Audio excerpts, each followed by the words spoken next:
الله أكبر الله أكبر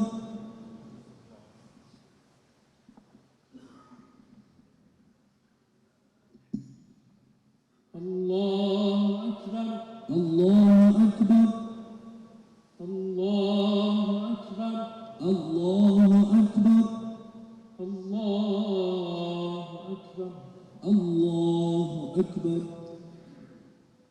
الحمد لله رب العالمين الرحمن الرحيم مالك يوم الدين إياك نعبد وإياك نستعين إنا أنزلناه في ليلة القدر وما أدراك ما ليلة القدر ليلة القدر خير من 1000 شهر تنزل الملائكة والروح فيها بإذن ربهم من كل أمر سلام هي حتى مطلع الفجر الله أكبر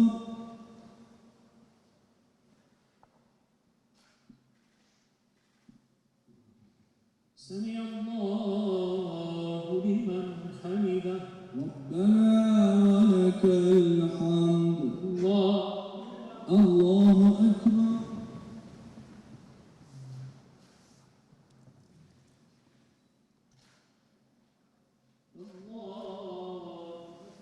الله أكبر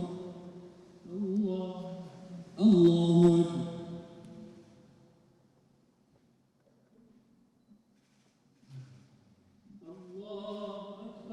الله أكبر الحمد لله رب العالمين السلام عليكم ورحمة الله السلام عليكم ورحمة الله لا إله إلا الله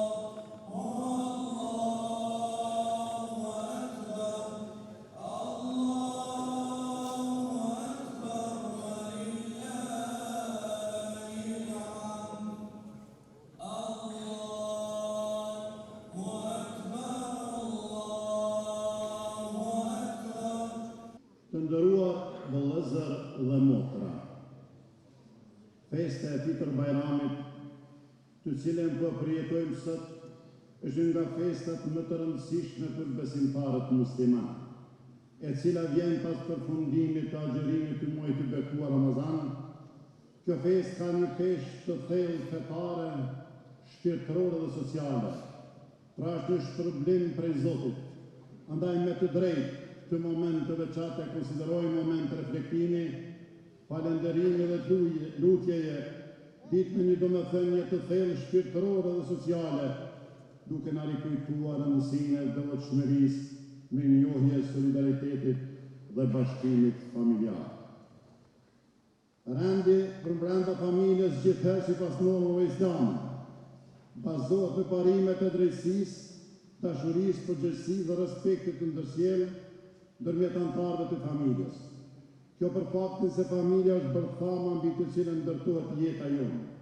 Është ajo e cila na ofron dashuri, mbështetje dhe vlera që na shoqërojnë gjatë tërë jetës, duke na mundësuar që të përballemi me sfidat e jetës të çfarëdo natyre qofshin ato. Normat të cilat burojnë nga Kur'ani dhe hadithet e Muhamedit alayhis salam saktësojnë se një çift bashkëtor, burri dhe gruaja, janë themel i familjes, po ashtu prindërit janë edhe edukatorët e parë të fëmijëve, duke i pajisur ata me edukatë dhe moral të lartë, me qëllim që të kemi familje dhe shoqëri të formuar mirë në rrugën e Zotit dhe në shërbim të familjes, rrethit dhe shoqërisë. Sipas Islamit, fëmijët janë një amanet nga Zoti, e që ne si prindër kemi për obligim të kujdesemi, të ruajmë, të edukojmë, të shkollojmë e të formojmë si qenje fisnike, duke u ambjellë në zemrat të tyre dashurinë për njëri tjetrin, familjen, adleun dhe shoqërinë. Zoti Gjellëshanuhu në Kur'anin famlar thot: ruani vetën dhe familjen tuaj nga zjarri. Përveç kësaj, edhe prindërit janë amanet i fëmijëve, në veçanti atëherë kur ata kanë arritur moshën e pleqërisë, apo kanë kërkesën më të madhe për përkujdesje dhe ndihin nga ana e fëmijëve të tyre. Islami urdhëron për rujtjen e lidhjeve familjare dhe parafisnore, urdhëron për përkujdesje të vazhdueshme të drejtë e prindërve, sidomos kur ata janë në moshë të shtyr. Lënia e prindërve pa përkujdesje nga ana e fëmijëve të tyre, sipas feson është një gjunah i madh, nga se menjëherë pas adhurimit që duhet bërë Zoti Gjellëshanuhu, jemi të urdhëruar për përkujdesje ndaj prindërve me dashuri dhe respekt. Përkujdesja ndaj prindërve është një rrugë e drejtë, e cila na ofron drejt mëshirës së Zotit Gjellëshanuhu. Zoti në Kur'an të thotë: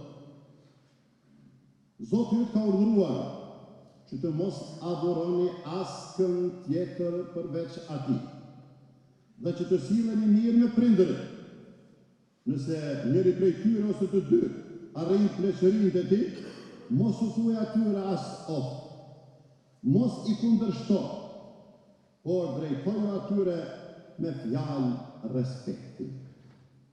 Si është e mundur të kthehet shpina e të mos përkujdesemi për nënën e cila na mbajti me mund dhe vështirësi të mëdha në barkun e saj, e cila na ushqeu me gjirin e saj, u përkujdes për ne që të bëhemi këmbëtuar, si të mos përkujdesemi për baban i cili na mbrojtë dhe na siguron ekzistencën. Nga kjo mësojmë se jemi të obliguar që të sigurojmë mirëqenien dhe rehatinë e prindërve, duke mos ju munguar asgjë atyre.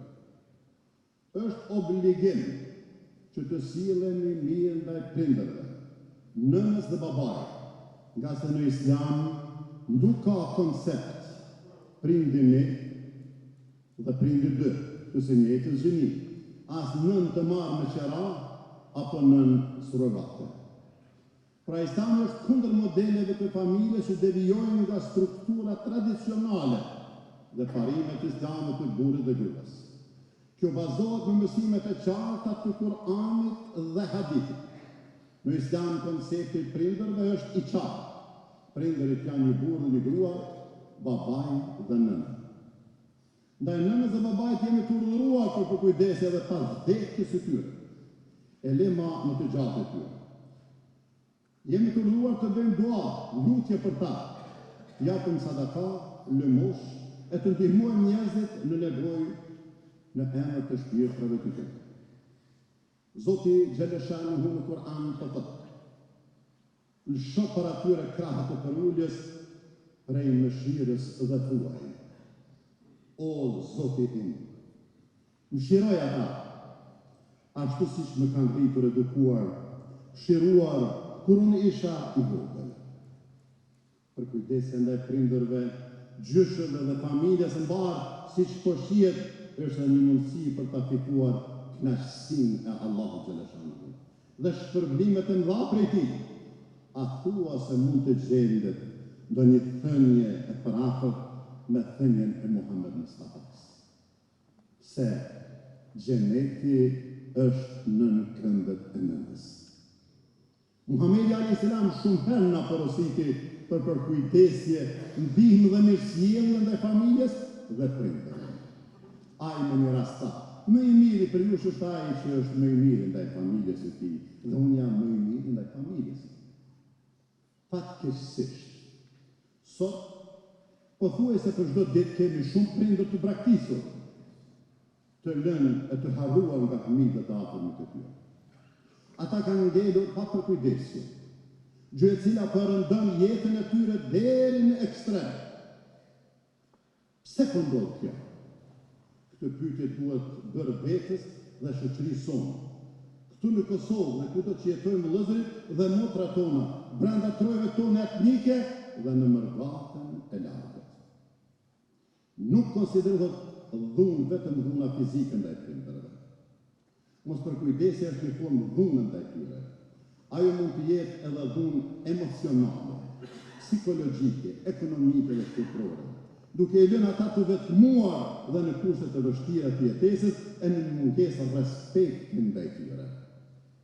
Andaj, edhe abuzimi me prindër konsiderohet një prej mëkateve të mëdha në Islam dhe në shumicën e feve të tjera, duke veçuar se sjellja dhe përkujdesja e vazhdueshme ndaj prindërve dhe familjes është një urdhër dhe obligim hyjnor, edhe në dëshkimin ndaj atyre që e lënë familjen, në veçanti i lënë prindërit pa përkujdesje, do të jetë i rënë para Zotit Xhaleshanuhu ditën e gjykimit. Për të bërë përpjekjet e kthimit dhe përkujdesjen ndaj familjes dhe prindërve, duhet të kthehemi vlerave fetare, ta përhapim moralin, ta rikthejmë harmoninë brenda familjes, të rikthejmë paqen në veten tonë, mëshirën dhe edukimin e shpirtit. Familja pra është një mburojë e fortë, sepse ajo mbron anëtarët e saj brenda kështjellës së pathyeshme të saj. E gjithashtu vendos edhe burimin e ekzistencës, formimin dhe edukimin e fillë. Askush nuk ka të drejtë ta braktisë familjen dhe të shkputë marrëdhëniet me familjen dhe parafisjen. Nëse familja është e shëndosh, e gjithë shoqëria është e shëndosh. Në ka se familja është një shtyllë dhe bazë e strukturës sociale për shkak të lidhjeve të saj shpirtërore, fetare, psikologjike e materiale. Veçanërisht, nëse është një familje kohezive e cila siguron një atmosferë qëndrueshmërie. Mund të themi se vlera e besimit është vlera kryesore dhe qendrore në këto vlera familjare. Rreth së cilave rrotullohen vlerat e tjera islame, si vlera e ndershmërisë, e drejtësisë, konsultimit, durimit, dashamirësisë, dëlirësisë, bashkëpunimit, solidaritetit dhe së fundi vlera e dashurisë dhe e mëshirës.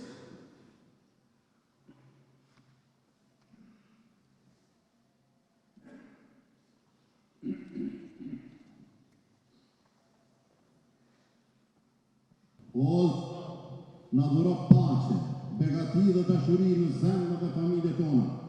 Bashko zemrat tona në dashuri dhe vëllazëri, unitet e harmoni, largon nga ne urrejtjen dhe padrejtinë, na bëj prej atyre që jetojnë me devotshmëri dhe vdesin me iman. O Zot, Fitër Bajrami që festë e mbushur me pace, harmoni dhe lumturi për të gjitha familjet tona. Fitër Bajrami, alhamdulillah rabbil alamin.